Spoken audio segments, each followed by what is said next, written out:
Vocês gostam de que exatamente, de ouvir? Cara, hoje, assim, eu escuto muito, realmente, as coisas mais antigas. Continuo escutando, né, esses nossos ídolos dos anos 90 ali, as coisas mais pra trás. Tenho ouvido muito música mexicana, tem umas coisas novas, assim, uns artistas novos mexicanos.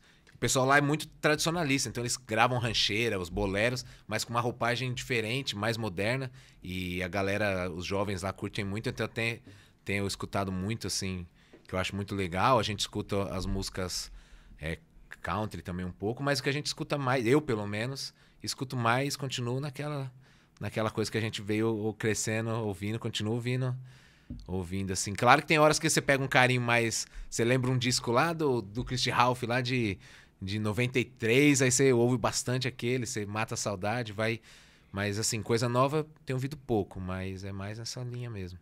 Eu não tenho muita paciência pra rádio, sabe? Então é só a minha playlist mesmo, sabe? Só playlist. Que é o quê?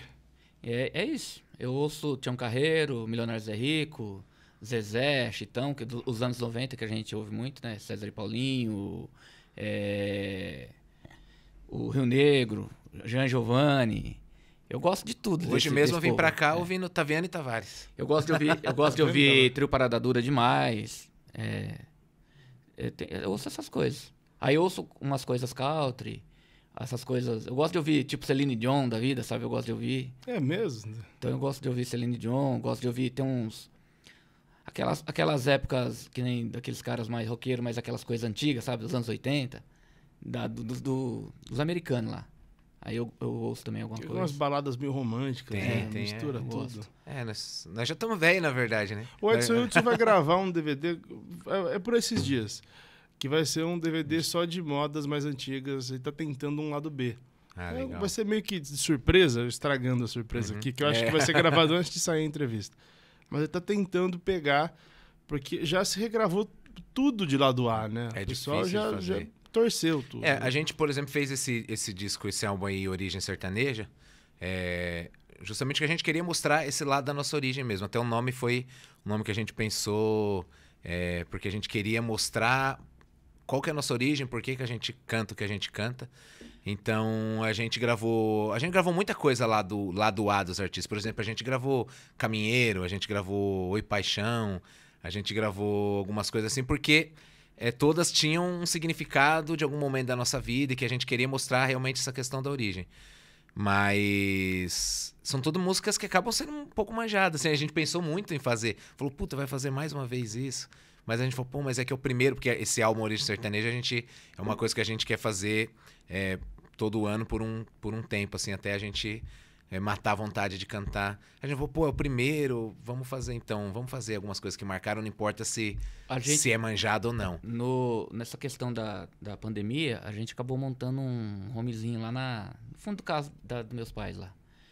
E assim, é claro que você vai adquirindo experiência. A gente sempre teve experiência de gravar com o pessoal, a gente sempre tocou em gravações nossas, de algumas outras pessoas, mas nunca a gente se responsabilizando pela produção, sabe? O primeiro foi esse do Reggae em Roça, né? O Acústico Rústico. Foi o primeiro, só que ainda foi meio assim, fazendo no estúdio de outra pessoa. Agora, a gente tinha vontade de fazer uma coisa que fosse direcionada nesse sentido de raiz, mas que fosse a gente mesmo, sabe? A gente sempre quis fazer um disco especificamente de música raiz. O pessoal cobrava, vocês nunca vão fazer um disco de música raiz. Só que tinha muito isso, não gostar de nenhum produtor ou nada do tipo. Mas é que a gente pensava assim, quando for isso, a gente quer que tenha só a nossa mão ali. A gente não quer que tenha a mão de ninguém, que tenha a influência de ninguém. Porque a gente quer fazer justamente para mostrar a nossa influência, para mostrar o que a gente enxerga disso, como a gente acha que toca, como a gente acha que faz. A gente não quer mão de ninguém mais, influência de mais ninguém, porque a gente quer fazer... O disco, quando você faz com outro produtor, acaba influenciando, né? Sim. Acaba tendo influência Cai de um outra pouco pessoa. pra ele. Então a gente queria um negócio que fosse a nossa linguagem. Então a gente sabe? esperou até a gente se sentir maduro o suficiente pra falar, não, agora a gente dá conta então, assim, de fazer. ele foi pegando a manha de mixar com o tempo. Então foi ele que fez a mixagem. A gente fez, mixei, masterizei, a gente fez tudo ali pra ter realmente essa questão de ser uma coisa nossa, assim, uma assinatura 100% nossa. Você falou da música mexicana, tem muita coisa de rancheira. Quando você assiste o Grammy Latino, tem algumas categorias pro México, como tem as brasileiras, e tem muita coisa nova desse perfil velho, né? Sim. Tem gente nova fazendo música antiga. Sim, né? e assim, é uma coisa muito legal. Eu comecei a acompanhar assim por acaso, e eu vi e falei, faz muito sucesso, a galera nova compra muito, tipo milhões e milhões de visualizações e tal, e é muito parecido com o que a gente gosta. Inclusive falei assim no nosso grupo de trabalho, assim, coloquei lá, falei, galera, se prepara que eu vou querer fazer isso aqui, porque tem essência tradicional. Eu falei, dá pra gente fazer isso, dá pra gente alcançar uma galera fazendo tradicional e alcançar uma galera. Falou, pô, os caras lá conseguem, pô. A gente tem o Pedro Benza da Estrada como padrinhos, né? O Pedro Benza da Estrada, na verdade, a gente tem um parentesco com o Zilizalo, mas assim, o que a gente teve mais contato foi com o Pedro Benza da Estrada. E eles faziam muito esse lance do mexicano, né? Meio que foram eles, né? Não só, mas... Quem assumiu mesmo. Sim, aliás, quem levou a gente pra atração, na época da Mala Amarela, quem levou a gente pra gravar na atração foi o Zé da Estrada. Ele que apresentou a gente lá na gravadora. Na época a gente tava até viajando com o Lil e Léo, tocando um dos shows como músico do Lil e Léo. Então a gente sempre teve muito contato com esse pessoal de raiz, sabe? A gente aprendeu muito ouvindo história. Mas é por conta do pai de vocês que vocês chegavam nesses caras grandes? Começou porque, assim, por exemplo, o Pedro Benza da Estrada, eles conheciam a gente desde criança porque o nosso pai, quando ele parou de cantar, ele participou de um programa de rádio na Rádio Difusora de Osasco, na Difusora AM. O Marumbi, que tinha uma dupla Marumbi e Farofinha, não sei se você chegou a ouvir falar, eles faziam de circo, era uma coisa meio assim de comédia e tal. E ele tinha um programa lá de rádio. E a galera do Raiz ia lançar coisa lá, né? Pedro Benza da Estrada, Ronaldo Viola e tal. E meu pai, como ele tinha oficina mecânica, foi fazendo amizade ali na rádio. Aí o Zé da Estrada levou um dia o carro lá, depois o Pedro Bento, foi indo, a gente criança, isso. E foi crescendo esse contato. Então eles, no caso deles, especificamente, eles conheceram de criança mesmo. Então eles, independente, claro, eu acho que eles enxergaram um potencial na dupla, mas naquele momento ali, independente de ser bom ou não, Antes de a gente gravar qualquer coisa, eles fizeram um disco de 40 anos de sucesso deles, né? E a gente gravou Mineira de Uberaba. Era Sérgio Reis, Gilberto Gilmar. E a gente nunca tinha gravado, nunca nem tinha gravado o disco nosso. E eles colocaram a gente. Eu lembro que eu cheguei no estúdio no dia que o Sérgio Reis foi gravar. E aí era assim, meu pai sempre falou, o cara tem que estar com a ferramenta de trabalho no porta-mala. No porta-mala. A ferramenta de vocês é viola e violão, tem que estar. Tem que estar, então vocês não podem falar. Eu falei, mano, vamos gravar lá só por voz na música lá. Não, mas leva viola e violão. E aí chegamos cedo no estúdio. Chegamos tipo 9 horas da manhã. E aí deu meio-dia, nada o Adãozinho que ia gravar. Nada do violeiro chegar, nada do Adão chegar. E aí eles falaram, pô, tem que fazer a viola e o violão pra gente poder gravar. Porque a gente tinha que cantar, né? Se ele não gravasse viola, como que nós ia cantar? Tava lá pra cantar. E deu meio-dia, aí fomos almoçar, nada dele chegar, aí o Sérgio Reis chegou. Gravou a dele, gravou berrante. Prestou uns 5, 6 berrantes lá que ele tinha diferente lá. Nós ficamos lá vendo e tal. Tudo pra nós foi experiência de vida, né? E aí chegou a hora, ele falou assim, vocês não trouxeram viola? Eu falei, não, a viola tá no carro. Eu falei, então vai tocar vocês mesmo. Aí eu peguei e falei assim, mas eu não sei como é que era o esquema da música, porque não era um pagode. Era um corrido, um negócio esquisito. Ele falou, não, cria um arranjo agora aqui. Aí cria, o Pedro, aí começou.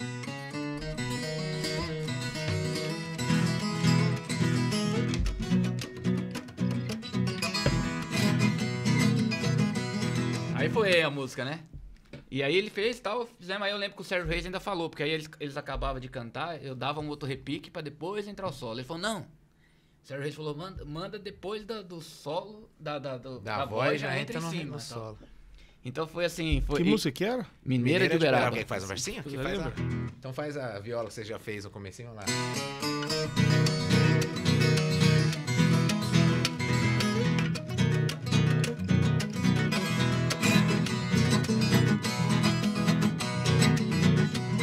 Hoje eu lembro com saudade do meu tempo de solteiro. Fui buscar uma boiada no grande estado mineiro. Eu cheguei em Pouso Alegre dia 3 de fevereiro. Lá eu vi uma morena, perdição de um boiadeiro. Aí entrava em cima. É muita história. Cara, é muito bom. Você sabe o que eu vou contando a história aqui, eu não sei se a gente tá se alongando, depois você corta, você fica à vontade. Com o Pedro Ben Zé da Estrada, a primeira vez que a gente teve no estúdio, eles gravaram um disco pela atração, um disco só de moda de viola. E eles gravaram lá no Gravodisc. Aí ele falou pro meu pai, o Zé da Estrada, falou, ô Peixe, vou estar lá no Gravodisc gravando, os meninos já foram a algum estúdio assim ver? Ele pediu pra gente gravar viola. Pediu pra eu gravar viola, nas modas de viola. Eu não sou muito de moda de viola. E a sabe? gente era inseguro, não tinha gravado, tava começando mesmo. Aí eu fui num dia pra ensaiar, eu falei, Zé, eu não dou conta de fazer, porque cada um era num tom, eu não vou dar conta. Ele falou, então eu vou chamar o Divino pra tocar, e aí, quando for pro Divino gravar, eu vou chamar você pra você ir, Pra ver como ele pra faz. você aprender, pra você ver como é que faz. E aí vocês já também conhecem o estúdio, vai gravar no Gravodisc e tal, vocês vêem como é que é um estúdio de ponta de, né? E aí, assim foi, né? Quando ele A foi gente foi, aí, puta, passou o endereço, aí a gente era rato de ficar lendo Ficha técnica. Então a gente sabia os estúdios, sabia quem tinha feito o arranjo, quem tinha gravado bateria, quem tinha gravado violão. E aí, nossa, vamos lá no Gravodisc com emoção, barriga assim, dando nó, por ir no Gravodisc, né? Achando que... Aí chegamos lá, como vamos fazer? Ele falou, não, quando você chegar lá, tem uma escadinha, vocês apertam, o cara abre lá, vocês falam que tá indo lá porque o Zé da Estrada chamou e tal. Aí a gente chegou, fez assim como ele falou, aí o cara falou, eles estão gravando agora, então vocês não podem entrar, senta, fica aqui no sofá. Estão gravando no B ali. Fica esperando aqui tinha no... um B, não sei se você chegou aí no Dragão disso. Foi. Tinha o B na cantinha aqui, tinha um A lá no meio, tinha que era o grandão, e né? tinha um sofá de frente com o B. Ele falou assim, ó, vocês ficam nesse sofá, porque a hora que eles saírem daqui da sala, eles vão dar de cara com você, o Zé vai dar de cara com vocês, já vê e tal. Aí nós ficamos ali. Aí pegou e abriu, o estúdio A abriu a porta assim, tava gravando backing vocal. Meu, e uma música assim, e nós não conhecemos a voz, que tava a voz baixinha, os backing tava mais Mas alto. você sabe que eu já conhecia a música, e era uma música do Elias Muniz, né? Eu já Cara, conhecia a música, eu falei, mas essa música E aí eu a não música conhecia. tocando e nós assim falando, meu, que música boa, de quem que é? Ela é demais. Uma Deus, uma E nós, meu, que negócio de doido, né? Que música boa e tal, mas não conhecemos a dupla. Aí, beleza. Aí o Zé saiu, a gente entrou lá e tal. Aí ele falou assim, ó, vocês beberam água, foram no banheiro, alguma coisa? A gente falou, não. Ele falou, vamos lá que eu vou pegar o tinha café. vergonha, né? Aí tinha Do aquele jeito que nós chegou, corredor, nós ficou quietinho aquele lá. corredor que passava na frente do ar, ia no banheiro ali. Aí quando ele passou assim, aí a porta tava aberta assim, aí o Mário Campanha tava na frente ali. Você vê como a vida dá voltas, né? Aí o Mário assim, dele falou, ô Mário, beleza, não sei o quê, ô Zé, tal. Aí nós assim, puta, Mário Campanha, deve ser o Mário Campanha. E nós ficamos assim, né? Tipo, já que nem criança. Puta, o Mário Campanha. Ficamos assim, quietinho e tal.